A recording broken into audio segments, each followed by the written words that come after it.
বিরতির পর দিনের বাংলায় স্বাগত। আর একবার, বিএনপিকে দেশ পরিচালনা থেকে দূরে রাখতে সুষ্ঠু নির্বাচন আয়োজন করেনি পতিত স্বৈরাচার শেখ হাসিনা বলে মন্তব্য করেছেন বিএনপির আন্তর্জাতিক বিষয়ক সম্পাদক ও তারেক রহমানের পররাষ্ট্র বিষয়ক উপদেষ্টা হুমায়ুন কবির।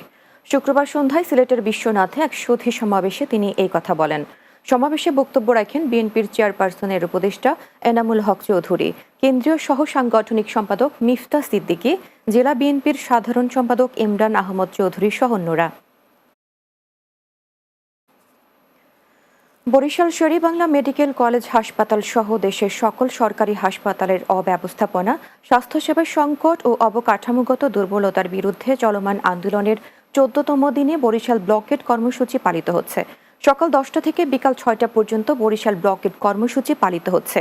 আন্দোলনকারীদের পক্ষ থেকে জানানো হয়, স্বাস্থ্য উপদেষ্টা অথবা সংশ্লিষ্ট মন্ত্রণালয়ের দায়িত্বশীল ব্যক্তিবর্গের সাথে সরাসরি আলোচনার দাবি জানিয়ে সকাল ১১টা থেকে বরিশাল ব্লকেট কর্মসূচি পালন করা হচ্ছে।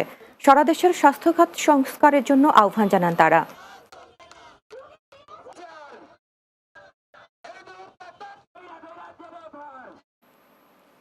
শরীয়তপুরের জাজিরার মাঝেরঘাট এলাকায় পদ্মার ভয়াবহ ভাঙনে নিঃস্ব হয়ে পড়েছে শতাধিক পরিবার। খাবার নেই, পরনের কাপড় নেই, এমনকি মাথা গোজার ঠাঁইও নেই অনেকের। শেষ সম্বলটুকু রক্ষা করতে না পেরে কেউ ফিরছেন থাকার জন্য রাস্তার পাশের পরিত্যক্ত বস্তা গড়িয়ে।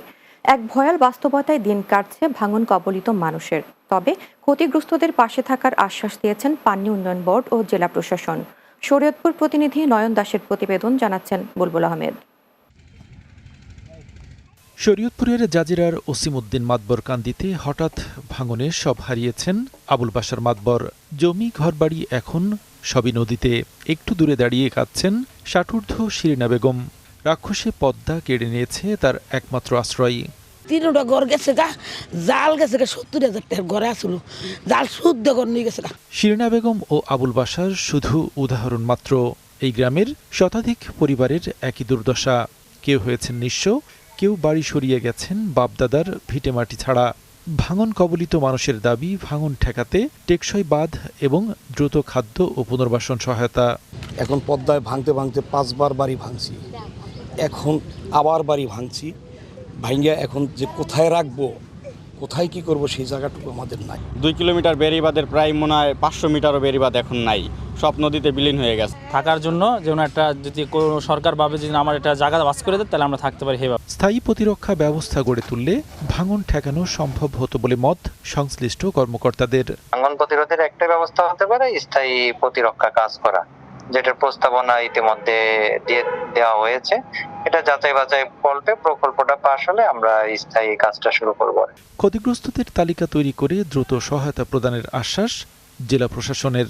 যাদের একদমই জমি নেই তাদেরকে আমরা খাস জায়গায় পুনর্বাসন করব, আর যাদের জমি আছে কিন্তু আমরা চেষ্টা করব সরকারি যে ত্রাণের যে টিন আছে সেটা দিয়ে তাদেরকে ঘর করে দেওয়া যায় কিনা।